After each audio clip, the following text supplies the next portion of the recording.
Hey everybody, welcome. Good stuff to share in this update. Lots of things going on between milepost 45.2 and 46.15.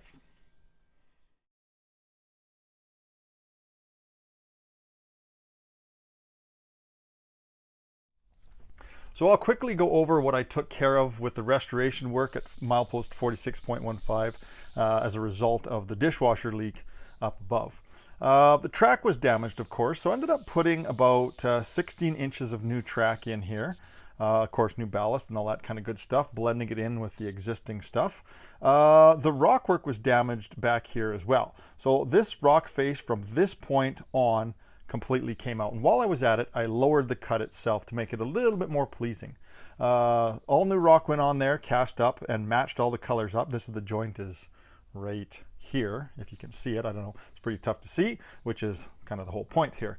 As a result of this being lowered, I lowered the front cut in the face inside the cut itself without having to do any additional rock work. Cut this down here. In fact, this used to come out more along these lines, right out, and the fascia stood up here.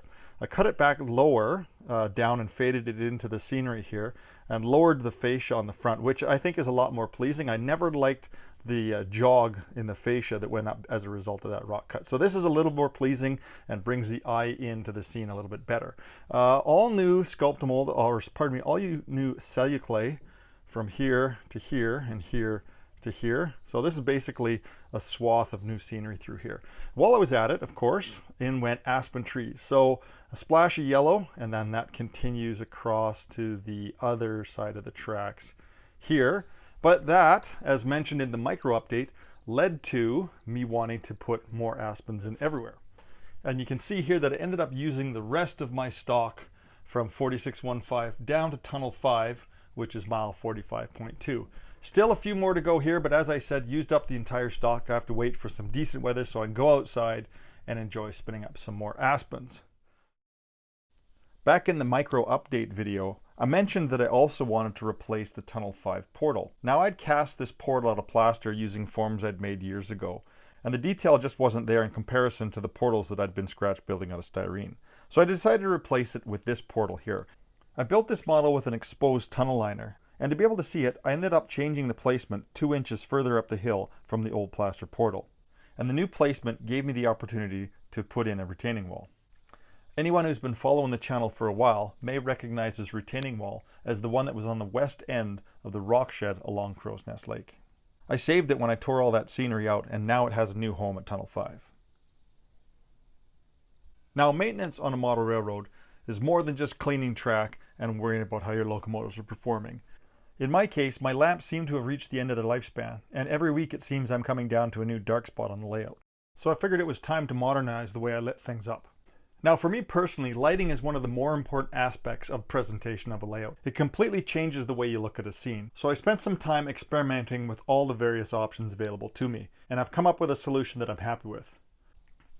Now I've got quite a bit of lighting to change out here, and there are some dollars involved. So I'm going to focus on the scenic areas first, and take care of the rest of the layout over time.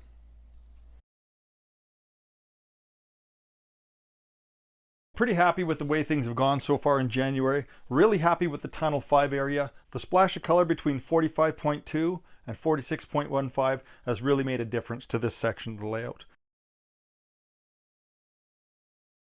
Now back when my dad was alive and we worked on the layout together, he could never figure out why I would go into a scene that was more or less done and rip and tear and change it.